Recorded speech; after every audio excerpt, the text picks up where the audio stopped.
I was recently asked a question by one of the members of the Kriya Yoga Patreon community dealing with the idea of reincarnation. And this is not an easy question to answer simply because it's not something that's objectively provable at this time. However, we can refer to the teachings of past teachers who might have spoken on this topic to see just what they have to say. Now, when it comes to the idea of reincarnation, I prefer and I feel more resonance with the responses that Ramana Maharshi gave on this topic. So this discussion is going to be focused primarily on Ramana Maharshi's statements on reincarnation. But before we do that, let me read the question. So how can Kriya Yoga help us from reincarnating again if we truly dedicate ourselves to this path? Once self-realized and achieve the transcendence, what is next after this life ends? Does ego soul have to completely dissolve first, then the reincarnation stops? So that is the question. Let me read it again. How can Kriya Yoga help us from reincarnating again if we truly dedicate ourselves to this path? Once self-realized and achieving the transcendent state, what is next after this life ends? Does ego soul have to completely dissolve first, then the reincarnation stops? Now, when Ramana Maharshi was asked this question, the way it was put to him was, is reincarnation true? Is reincarnation true? And his response was that reincarnation exists so long as there is ignorance. So reincarnation exists so long as there is ignorance. And there really is no reincarnation at all, either now or before, nor will there be any hereafter. This is the truth. So this is the totality of the answer. And everything that you need to know about reincarnation is in this answer. Why can't we hear it and just accept that and move on? Well, let me read it again. Reincarnation exists only so long as there is ignorance. There is really no reincarnation at all, either now or before. Nor will there be any hereafter. This is the truth. So if we're paying attention and we're able to absorb that, that should put it to bed. You don't need to ask anymore. It's described that reincarnation exists so long as there is ignorance. Now, how can Kriya Yoga help us from reincarnating again if we truly dedicate ourselves to this path? Well, if reincarnation exists so long as there is ignorance, then what Kriya Yoga does is it removes our ignorance. And that essentially is the purpose of all authentic spiritual traditions, to remove our ignorance. And you've heard me say this before. When it comes to being more spiritual, oftentimes people come to the spiritual path because they want to be more spiritual, or they come to wisdom traditions to be more spiritual. When you get to the heart of the matter, through your meditation, through your study, what most mystics, yogis, self-realized individuals come to is that everything is one reality. Everything is God, divine consciousness. And so you're not going to be able to ever get more spiritual. But what can you do? You can realize the truth of it. You can realize the totality of spirit, which is all things, either the transcendent, the pure infinite spirit, or nature, which is spirit, the transcendent, but now active and changeable, but it's all one thing. But back to this response. Reincarnation exists only so long as there is ignorance. And then how does Kriya Yoga help? It helps us by removing that ignorance. This is stated in the Yoga Sutras of Patanjali. That what Kriya Yoga does is it removes the obstacles It removes the obstacles to the realization of the self.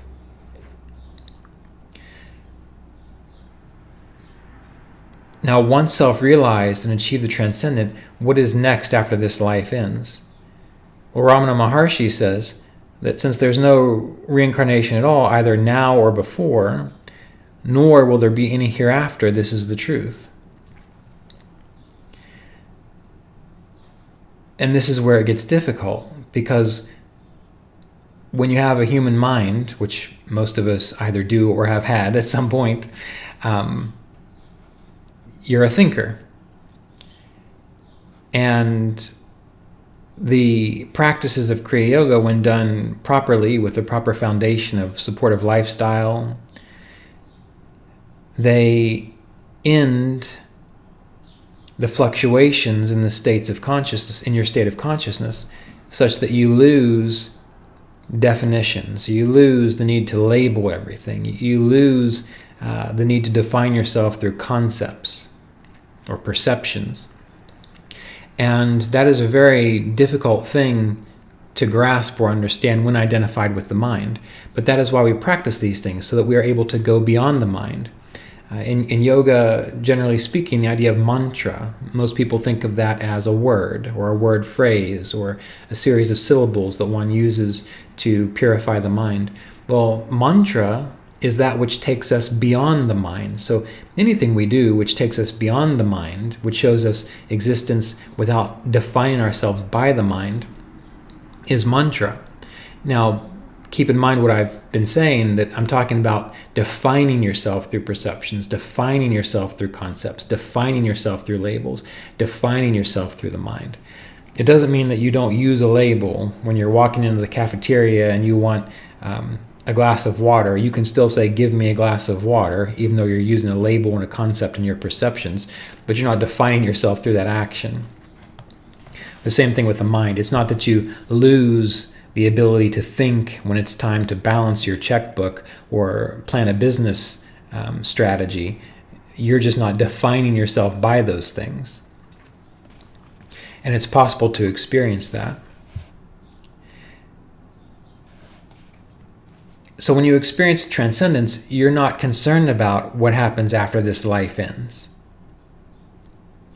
And this reminds me of another response that Ramana Maharshi gave related to the idea of astrology. Someone asked him about astrology, and he said, I don't have it memorized, but the general idea was, you don't even understand the present moment.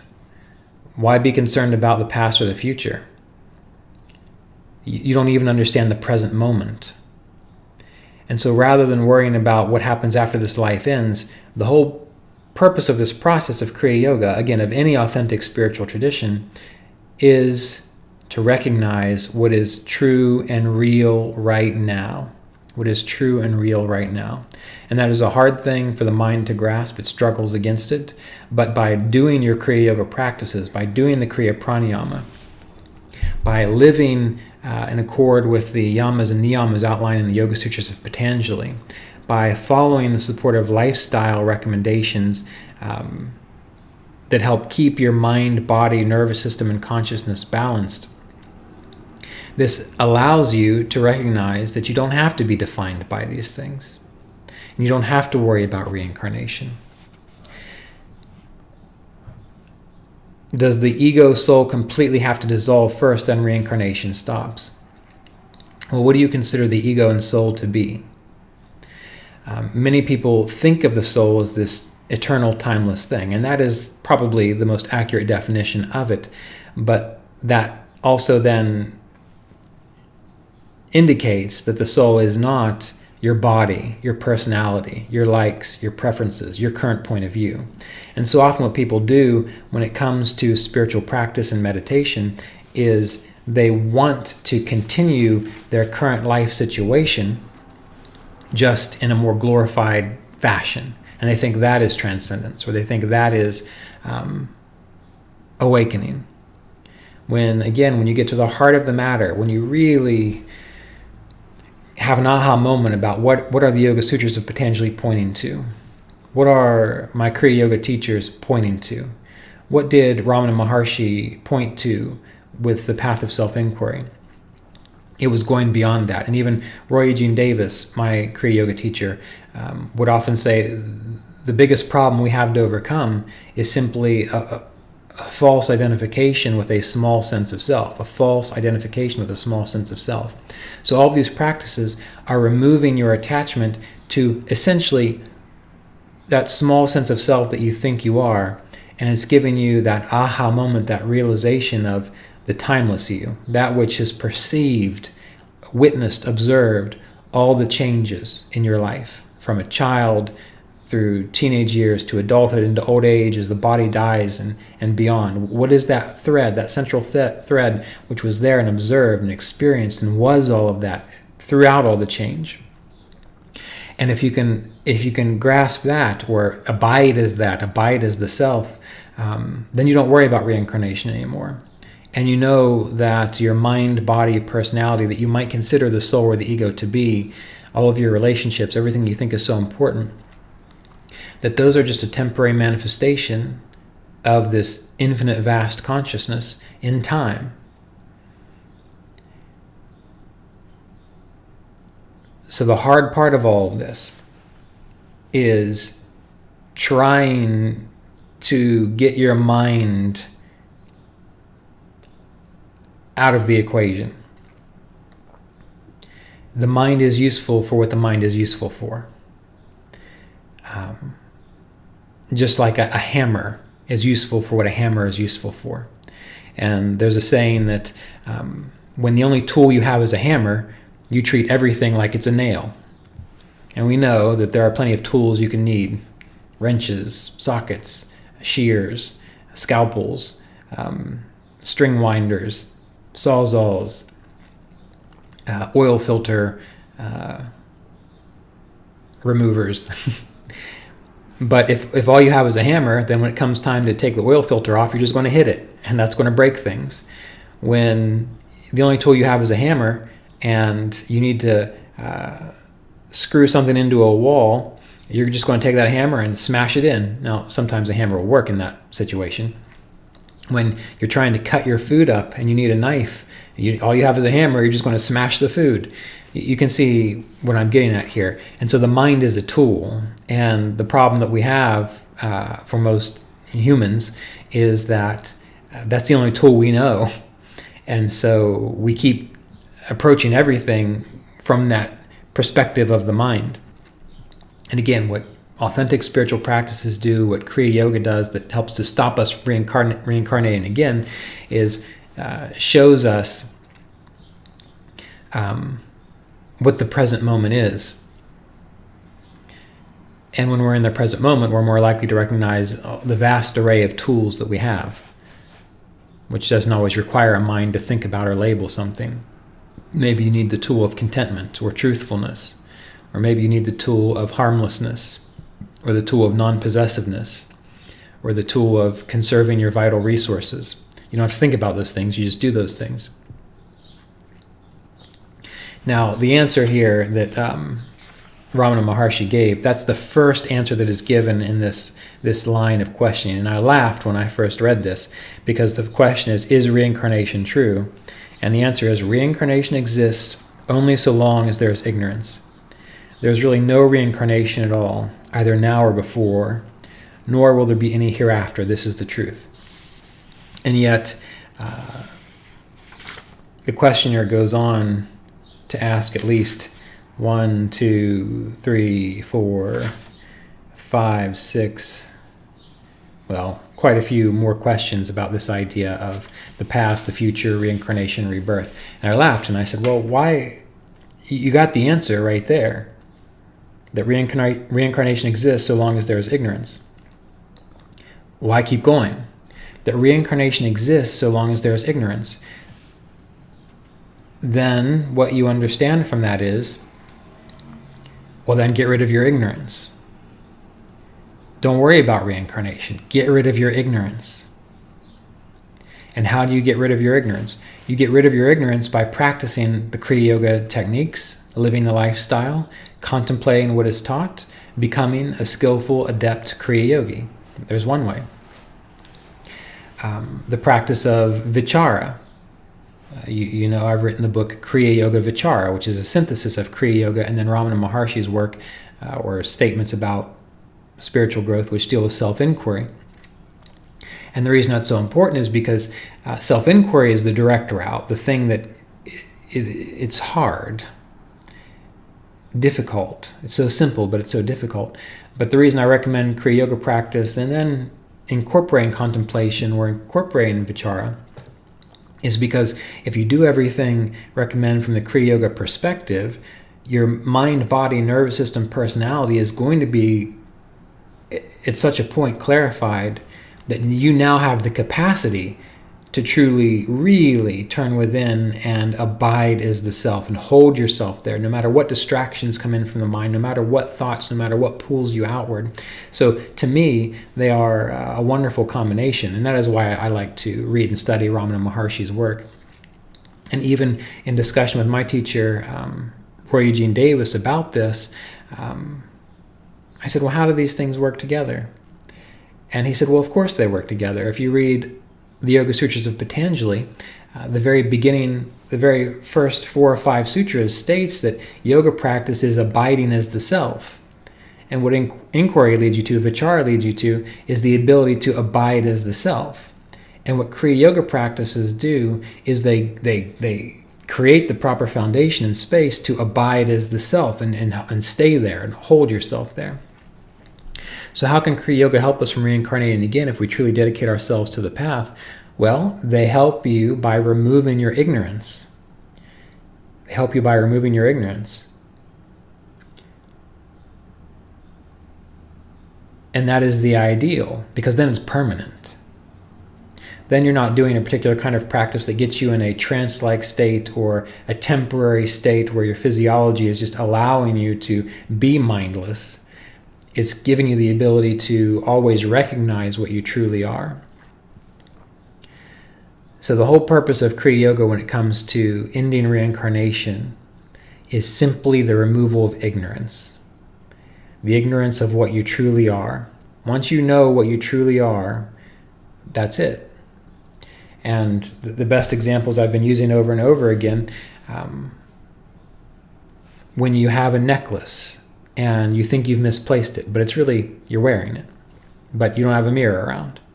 And you're running around stressed out about, where is my necklace? Geez, that was so expensive. That was an heirloom given to me by one of my grandparents. Where is my necklace? And you're frantically looking for it, and it's on you the entire time. And then you happen to go into the bathroom, and you're searching around, and you look up in the mirror, and you see, oh, there it is. And you have that sense of relief, and you recognize you've had your necklace all the time. The ignorance that we have is like that. We're never going to get more spiritual than we really are, than we already are. And we just simply have to see that mirror, and then it's done. We don't think about it anymore. We don't then wonder where is my necklace, or wander around frantically searching for my necklace. You sit in peace. Or, for example, if you say to me, if we're sitting across from each other in my office here, and you come in and you're just really wanting, you have this burning question, you ask me, well, how do I get to your office? And I'm looking around thinking, what do you mean, how do you get to my office? You're in my office. And I keep trying to explain it to you, but because of for some reason there's some delusion or misperception there, you can't appreciate the fact that you're already in the office. This is what spiritual practice does. This is what Kriya Yoga does. And that doesn't mean that you don't just right now say, oh, okay, great, then I don't have to do anything. Well, if you can have that kind of shift of awareness to where now you are at peace, content, and knowledgeable, and it's permanent, you're right, sure, don't do anything else. You've got it.